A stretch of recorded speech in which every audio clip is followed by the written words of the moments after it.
আপাতত এটা পুরোটা ডিলিট করে দিলাম। হাইপ ওভার লিঙ্কগুলো আপাতত বাদ দিয়ে গেলাম। হ্যাঁ,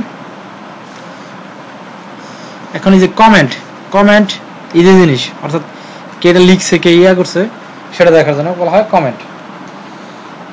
ধর আমি একটা জিনিস ইয়া করলাম, ফেসবুকে দেখছেন কমেন্ট করা এরকমেরই। ধর এখান থেকে একটা ইমেজ নেই, ইমেজ জানি তো। হ্যাঁ, ধর এই ইমেজটা নিলাম, অনেক বড় ইমেজ। এখন এটা আমি কমেন্ট করব। কেমন করব? এখানে কমেন্ট লিখবো। এই যে এখানে কে লিখছে, দিস ইজ নিউ কমেন্ট, ঠিক আছে?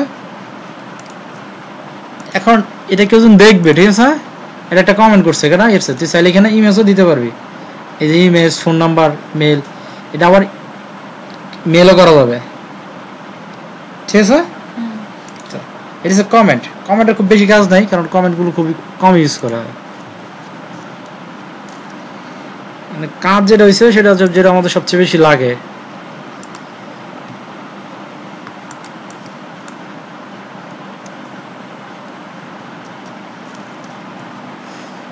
যেটা আমাদের সবচেয়ে বেশি লাগে সেগুলো দেখি আগে। এই যে হেডার, ফুটার, পেজ, ট্যাগস, র‍্যাপ, এইগুলো সবচেয়ে বেশি লাগে আমাদের। কি লাগে? হেডার। এখানে যদি ক্লিক করস, দেখে যে হেডার আমি কিছু একটা লিখতেছি, ধর একটা পেজে লেখা থাকে না একজনের নাম লেখা থাকে না, একদম পুরা পেজ, ধর পুরা পেজ বলতে পুরা বইও। এটা কোন কোম্পানির বই? ন্যাশনাল কোম্পানির। এটা রাইটার কে উমো, এটা কোথায় লেখা থাকে? হয় হেডারে লেখা থাকে, হয় নাইতে ফুটারে লেখা থাকে। এটা কিন্তু মিডলে কোথাও লেখা থাকে না, লেখা থাকে হেডার আর ফুটার বাংলা কই দেন? হেডার হইছে মাথা আর ফুটার হইছে পা। হেডার হইছে মাথা, ঠিক আছে, হেড শুরু, হ্যাঁ, শুরুতে নাইতে শেষে। হ্যাঁ, এটাতে আমার ছবি এখানে তুই লিখতে পারবি কিছু একটা লিখলে। ধর যদি লিখলাম 1, এই 1টা সব জায়গায় আসবে, 1/1। আমি যদি সাইজ বড় করি, এই 1টা সব জায়গায় পাবি তুই। হেডারটা আমি এখানে নিলাম, দেখছিস? এই যে 1, মানে প্রতিটা পেজের শুরুতে হ্যাঁ 1/1 লেখা থাকবে। হ্যাঁ, মানে এটা বাদ আমি যাই লিখি ওটি থাকবে, যেটা দেশ তুই এখানে এইটাই সব প্রতি পেজে, অর্থাৎ যদি তোর বইটা 500 পেজের হয় তাহলে 500 পেজের শুরুতে এটা শুরু করবে। হ্যাঁ, এটাই শুরু করবে, আর এজ বারবার লেখার কোনো ঝামেলা নাই, সুবিধা আছে। এটা হচ্ছে হেডার। ফুটার একই কাজ, ঠিক আছে? তুই এটা হেডার না দিয়ে ফুটারে দিবি, ঠিক আছে, একই কাজ। নিচে মানে কয়বার লিখতে চাস? 1 বার, 2 বার, 3 বার, 4 বার, ঠিক আছে? আবার দেখে যেখানে যে এখানে সিস্টেম, অনেক সিস্টেম দেওয়া আছে, খেয়াল করছিস? নেট কানেকশন থাকলে আরো দিব, তুই চাইলে এডিট করতে পারিস। আবার তাদের সাইট আছে যে office.com, এই office.com যেতে পারিস, যে কানেকশন, নেট কানেকশন থাকলে সে আরো ইয়ে দেখাবে, যত সিস্টেম আছে। এই যে হেডার ফুটারের কাজ দুইটাই। আর পেজ নাম্বার, সে পেজ কোথায় নাম্বার দিবি? টপে দিবি, বটমে দিবি? আমি যে সাইডে দিতে চাই ওইটা ওখানে শো করবে। হ্যাঁ, ওইখানেই সে পেজ নাম্বার। কিছুক্ষণ আগে দেখালাম না, হ্যাঁ, পেজ। আমি যে ফুটারে পেজ নাম্বার নিলাম, পেজ নাম্বার 1, দেখ পেজ নাম্বার 2 আসছে। এখন তো বুঝতে পারছি যে এগুলো হয়েছে, এগুলো খুব কাজে লাগে, কারণ হচ্ছে যখন বড় কোনো ডকুমেন্ট হয়, হ্যাঁ বড় কোনো ডকুমেন্ট হয়, এগুলো চাইলে অনেক ডিজাইন করা যায়, ঠিক আছে?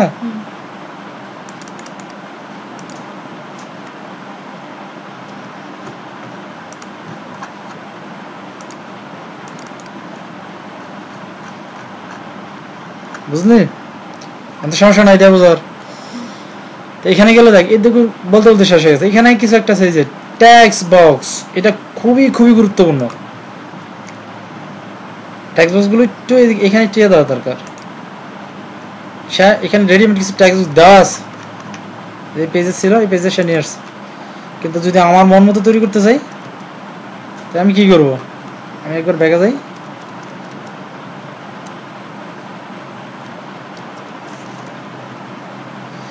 আমি এখানে যদি টেক্সট বক্স আমার নিজের মতো নিতে চাই তাহলে আমাকে কি করতে হবে ড্র টেক্সট বক্স। হ্যাঁ এছাড়া অনেক টেক্সট বক্স তারা দিয়ে রাখছে ডিজাইনে। এটা তো রেডিমেড মানে তাদের তৈরি, আমি নিজে তৈরি করতে চাইলে এই যে ড্র টেক্সট বক্স দিতে হবে। হ্যাঁ এই একটা টেক্সট বক্স আমি আমার মতো নিয়ে নিলাম। এখন এর ভিতরে আমি লিখতে পারবো, ইমেজ নিতে পারবো। এই টেক্সট বক্সগুলো কোথায় লাগে সেটা আগে বলি। ধর একটা সিভি লিখলাম, আমার এইখানে একটা ইমেজ দরকার। কোথায়? এই কর্নারে। বাদ দিলাম, এই কর্নারে একটা ইমেজ দরকার। এই কর্নারে কিন্তু সহজে ইমেজ আসবে না। কেন আসবে না? প্রশ্ন থাকতে পারে ইমেজ তো আমি সব জায়গায় নিতে পারি, সহজে এখানে ইমেজ আসবে না। কেন আসবে না সেটা হচ্ছে এটার মার্জিন যতটুকু আছে, ধর এদিক দিয়ে আমি 1 ইঞ্চি ফাঁকা রাখলাম, এদিক দিয়ে 1 ইঞ্চি ফাঁকা রাখলাম, কিন্তু 1 ইঞ্চি ফাঁকা রাখার পরে এখানে তো আমার এই 1 ইঞ্চির বাইরে কিন্তু ইমেজ আসবে না। তখন আমাকে ইমেজ টেনে নিয়ে আসতে হবে। কিভাবে নিয়ে আসতে হবে? এই টেক্সট বর্ডারের মাধ্যমে। আমি দেখি এখানে যাব, এইখান থেকে আমি আমার মন মতো একটা ড্র করব, এইখানে নিয়ে আসলাম না। এখন এইখানে যাব, এইখান থেকে আমি পিকচারে যাব, দেখি আমার ডেস্কটপে কোনো পিকচার আছে কিনা। এই ইমেজটা আমি নিয়ে নিলাম। এটা ইমেজ চলে আসছে, তার সাইজ অনুসারে নিয়ে আসছে। এখন আমি এটা বড় ছোট করে নেব। এখন এই টেক্সট বর্ডারের আমি কালার ইয়াটা রাখবো না, এই যে বর্ডারটা রাখবো না। আমি যাবো ওইখানে টেক্সট বর্ডারে যাব, সরি এখানে টেক্সট বর্ডারটা ওটা দিয়ে দিয়ে মাঝখানে কার্সর রাখেন তাহলে উঠে যাবে। না না না মাঝখানে এই যে এখানে আসতে আমাকে, এইখানে এগুলো তো কালারের না। হ্যাঁ এগুলো কালারের। আমি ইয়াটা বর্ডারটা উঠাই দিব। আউটফুল দেন নাম করতে হবে, আমাকে খুঁজে বের করতে হবে আছে কোথাও, মনে করতেছে না এখন। Text in line, right button, mode layout.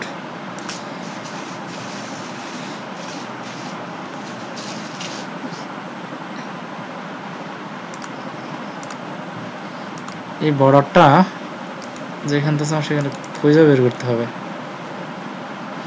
কোথায় আছে বর্ডার। টেক্সট ডিউরেশন এটা না, টেক্সট আলান এটাও না, একটু খুঁজে দেখি কোথায় আছে। এটাও না, দাঁড়া ভিডিওটা স্টপ করে নিই। আমার এই জায়গাটা উঠা দিতে হবে। এই যে এটা উঠাবো, কীভাবে উঠাবো? এটা আউটলাইনটা, হ্যাঁ আউটলাইনটা উঠাই দেবো। এই যে দেখ এখানে আছে শেপ আউটলাইন, ক্লিক করে আমি সাদা করে দিতে পারি, অথবা কালারটা আমি নান করে দিলাম। এটা আসছে এখানে রে, কিন্তু কোনো কারণে এই দেখ এই যে এখানে কি বললাম আগেই, এই যে এখানে কিন্তু এর দিয়ে কিন্তু ইমেজ আসবে না। আমি একটা অন্য একটা ইমেজ নিয়ে আসার চেষ্টা করি, এটা বাদে।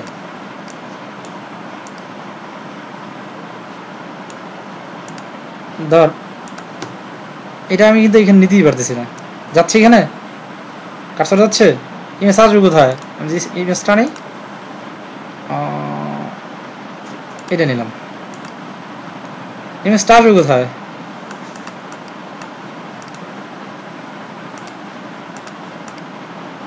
এটা কিন্তু যাচ্ছে, কিন্তু এটা কি সাইজে যাচ্ছে? সাইজে যাচ্ছে নাকি? দেখ আমাকে কিন্তু ট্যাক্স র্যাপার করে নিতে হচ্ছে এখান থেকে, এই র্যাপার করে নিতে হচ্ছে। কিন্তু এখানে দেখ কত সুন্দর হয়ে বসছে, এরকম সুন্দর হয়ে বসছে। তো আমি এখানে আগে মেপে নিব, মেপে ইয়ে করবো। এটা যদি আমি বড় ছোট করে দেখতে খারাপ দেখা যায়। কিরকম হয়েছে, কেমন দেখা যায় এটা এখন? হ্যাঁ কিন্তু এটা দেখ, এটা কিন্তু ছোট ছিল না। আমি যদি এই ইমেজটাই এটার ভিতরে ঢুকাই, দেখ সে কি দেখাচ্ছে আমাকে। আমি যদি এই ইমেজটাই এখানে যদি লিখি চেঞ্জ পিকচার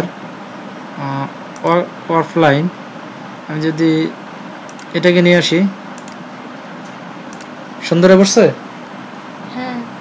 এটা কি ওইটার মতো আগেরটার মতো ভাঙা ভাঙা দেখা যায় না? হ্যাঁ কিন্তু আগেরটা ভাঙা হচ্ছে, কারণ ইমেজকে বড় ছোট গুলো এই ট্যাক্স বর্ডার যতটুকু জায়গা আছে সে ততটুকু জায়গা তার মতো করে সে শেপ করে নিয়ে নিচ্ছে। এই জন্য আমরা কি ইউজ করবো? Draw text. হ্যাঁ ঠিক আছে, এই সেটারিয়া। আর এই তো গেল এইখানে, পরবর্তী দেখবো এই তিনটা দেখলে আমাদের পরে শেষ হয়ে যাবে।